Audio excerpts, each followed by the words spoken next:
আমরা ফার্স্ট জানতে পারি যখন বাচ্চার 1 মাস বয়স প্রায় হয়, বাচ্চা সাউন্ডে কোনো রেসপন্স করছে না, তখন আমি প্রথম বুঝতে পারি যে বাচ্চা কানে শুনতে পাচ্ছে না, এই জন্য কোনো রেসপন্স করছে না। বাড়ির সবাইকে বলি, সবাই ছোট বাচ্চা বলছে এখন রেসপন্স করবে না এইভাবে, কিন্তু আমার মনে একটা ডাউট ছিল যে বাচ্চা কানে শুনছে না, কারণ যেদিক থেকে আমি ডাকতাম ও কোনো কিচ্ছু রেসপন্স করতো না। পরে আমি 3 মাস বয়সে ওর চেক আপ করাই, বেড়া টেস্ট, সেখান থেকে জানতে পারি যে ওর মানে কানের কিছু সমস্যা হচ্ছে, শুনতে পাচ্ছে না, কিন্তু টেস্টের রিপোর্ট আসছে না ঠিক মতো। 7 মাস বয়সে রিপোর্টে কনফার্ম হয়ে যে ও একদমই কানে শুনছে না, মানে প্রোফাউন্ড হেয়ারিং ওর। তখন আমরা সবাই যেরকমভাবে মা বাবা বুঝতেই পারছেন একদম।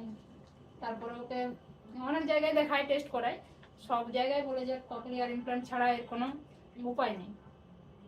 তো ককলিয়ার ইমপ্ল্যান্ট সম্বন্ধে আমাদের ধারণা একটা মানে ভুল ছিল, আমরা দেখেছি এমনিতে, কিন্তু ভয় ছিল যে এত বড় অপারেশন, এত ছোট বাচ্চা কিভাবে কি করব। এই জন্য দেখতে দেখতে তারপরে অনেকের সঙ্গে কথা বলতে বলতে বুঝতে পারছি, কিন্তু 2 বছর বয়স তখন হয়ে যায় বাচ্চা এখন। তারপরে আমি একদিন ফেসবুকে দেখি, স্যারের নাম দেখি, তখন ওখান থেকে আমি স্যারের সঙ্গে যোগাযোগ করি। যোগাযোগ করে পরে আরও যারা স্যারের সঙ্গে মানে জড়িত আছেন তাদের সঙ্গে কথা বলে স্যারের সম্বন্ধে সম্পূর্ণ জানি। তারপরে আমি স্যারের সঙ্গে দেখা করতে আসি এখানে।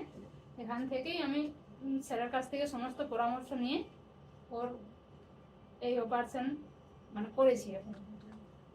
আর যেগুলো হয়েছে, যা কিছু ভয় ছিল স্যার আমাদেরকে বলে আমাদের মনের ভয় সমস্ত ভেঙে দিয়েছে যে না, এসব কিছু না। আমরা সত্যিই খুব ভয় ছিলাম যে কি হবে বাচ্চার, কিন্তু এখন বাচ্চা আমার ভালো আছে, সুস্থ, অপারেশনের পর কোনো অসুবিধা হয়নি, বাচ্চা একদম সুস্থ আছে।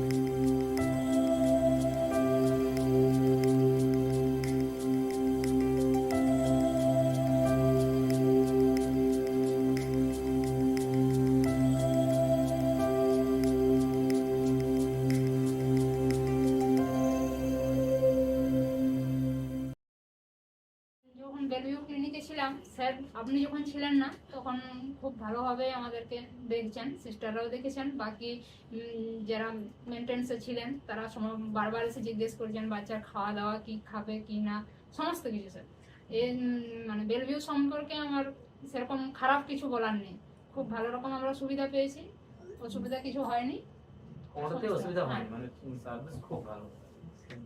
তো কানের ওর হ্যাবিট নেই না একটা, এটা হ্যাবিট ডেভেলপ হতে একটু সময় লাগবে, ঠিক আছে?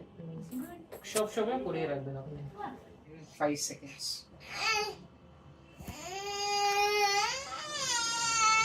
এখন অনে এই কি নামে ডাকেন ওকে? আরিত্র করে ডাকেন। আরিত্র